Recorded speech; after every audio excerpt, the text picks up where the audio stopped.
गई अपने घोंसले में।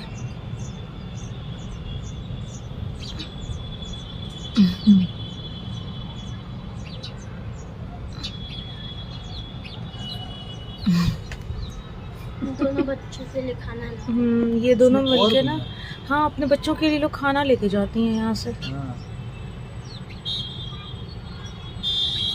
खाने की खोज भी हो रही है। खाना नीचे दलिया रखा है, लो पानी पी लिया।